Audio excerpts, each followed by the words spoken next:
आणि त्याच बाराखडीच्या आधारे आपल्याला आपल्या कुटुंबाचे दुःख नाहीसे करता येते. बंधूंनो, माझ्याही कुटुंबात दुःखी होता.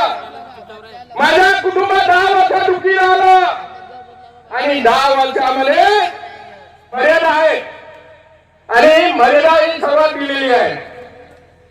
धन्यच्या आपल्या महात्म्याचे बाबा जुंदेविषयी त्यांनी ही भगवत प्राप्त केली आणि आपल्याला ही भुक्तामध्ये वाटून दिली. बाबांनी ही भगवत प्राप्त केली नसती तर आपण आता कुठे आलो ते हे आपल्याला माहित नाही. म्हणून धन्यच्या महात्म्याचे धन्यच्या बाबा जुंदेविषयी त्यांनी ही अधिक कष्ट सहन करून भगवत कृपा प्राप्त केली आणि आपल्या मानवाला जागवण्याचे कार्य केले. बाबांनी एवढं थांबले नाही. गावोगावी खेळोखाली जाऊन मिळत त्याचे साधन घेऊन बाबांनी मानवाला जागवण्याचे कार्य केले आणि गावोगावी स्वतः बैठक घेण्याचे कार्य केले.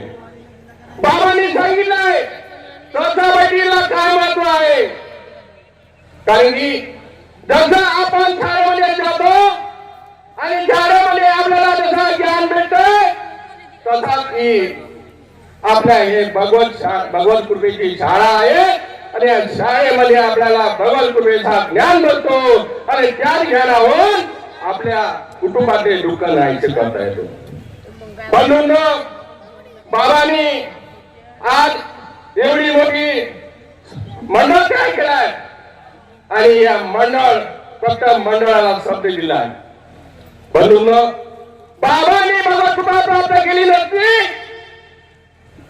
तर आपण ही या जगामध्ये किती लोक दुःखी राहिले असते.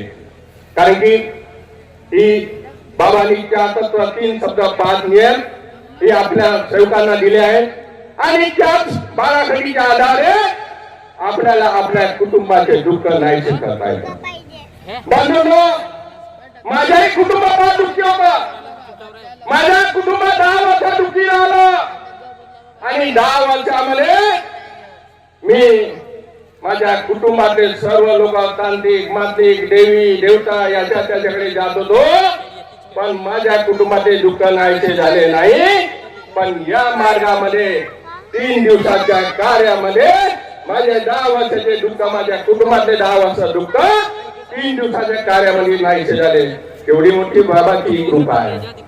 म्हणून बंधूंनो, आपण बाबांनी दिलेले 4 तत्व 3 शब्द 5 नियमाचे आपण तंतोतंत पालन करावं आणि हे मी बी बाबांनी दिलेले 4 तत्व 3 शब्द 5 नियमाचे तंतोतंत पालन करण्याचा प्रयत्न करीन. एवढंच मी बोलून मी रजा घेतो आणि सर्वांना माझा नमस्कार.